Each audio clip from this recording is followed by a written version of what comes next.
Today, I'm going to tell you about my encounters with Leonardo DiCaprio.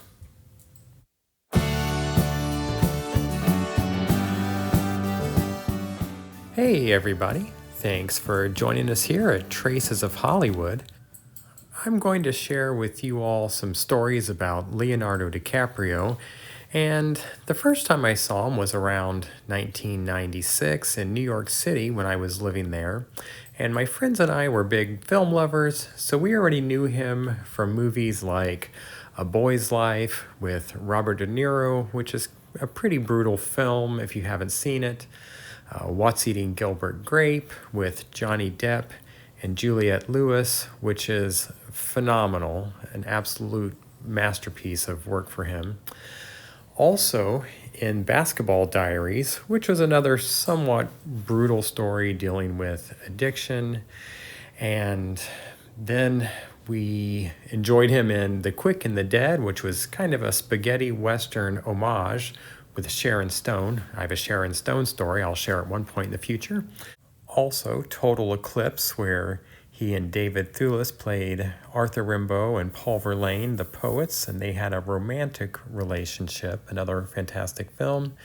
And who can forget Romeo and Juliet, the Baz Luhrmann film, and he has done The Great Gatsby, Elvis, Moulin Rouge, also Marvin's Room, which didn't thrill me as much as the other films, but if you're a completionist, you should check it out.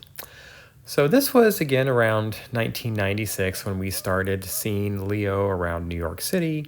He would come into some stores that friends worked at, but also, we would partake in the nightlife, and we would see him out and about at different clubs. And one of my first memories of seeing him out was at Spy Bar.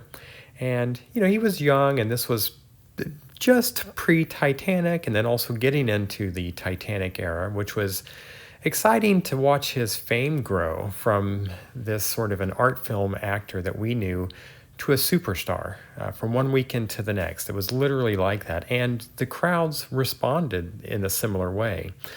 When people would see him out, most people didn't notice him, but right after publicity started happening for Titanic, he was just surrounded by people in clubs. He definitely got a little more wild and enthusiastic. I remember we would be hanging out and we would see him jumping down this set of stairs, almost from the top to the bottom, screaming and yelling. And I would say it sounds like he was being a jerk, but he wasn't. I mean, he was a very cool, chill guy.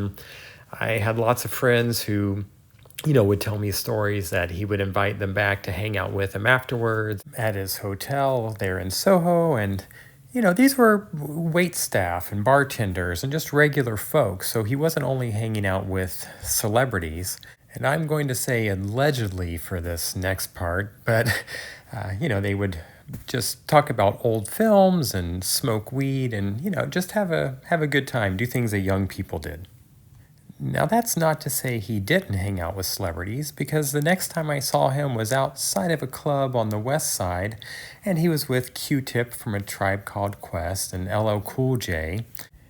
And it was fun to see this, little skinny kid hanging out with these, famous rappers. But what I really remember most about that evening was the car he was driving, and it was a Lexus just like this one. And this actually is a photo of a car he had immediately afterwards, but the same model, the same color, but it was lowered. It had chrome wheels, it had air dams and custom lights. So it was funny that he had spent that Titanic money on customizing his car to such a degree, and then got one that was a little more factory afterwards. The next memory I have is in Los Angeles, and I was at the farmers market, the old 3rd and Fairfax classic farmers market, and there was Leo just sitting at a table with one of his friends.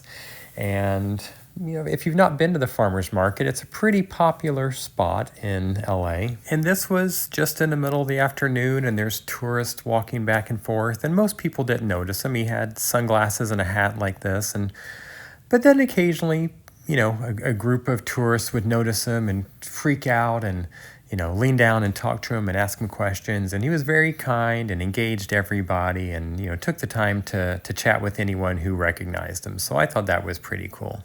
And I do want to make the point that he always seemed very genuine and very kind, very polite. And I've never heard a single person in Hollywood have anything negative to say about him. And interestingly, when he left, I saw that he was driving a Prius, so he likes his Toyota brands, Toyota, Lexus. And I know he's had a couple of Prius, and he's known to be an environmentalist. So that kind of fits the theme. And here I'll just show a video that was in another video of mine earlier, but it's the old Dinah Shore estate. And it's where Leonardo DiCaprio lives in Palm Springs today. It's not full-time. He's, only here like a lot of celebrities. They have a second, a third, a fourth home in Palm Springs. I doubt they are here in the summer.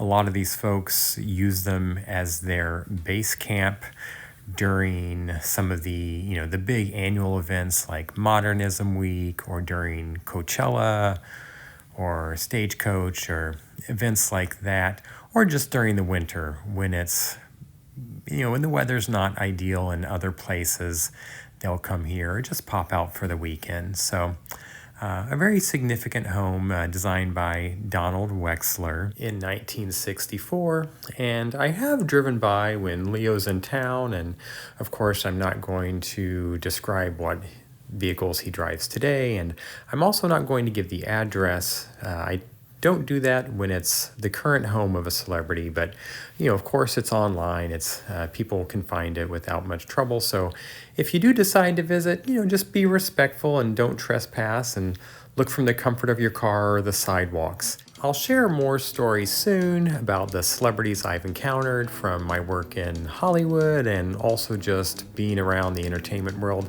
So if you enjoyed it, consider hitting the subscribe button because it'll help the channel grow and I can keep making more videos like this for you all. Thanks and see you on the next one.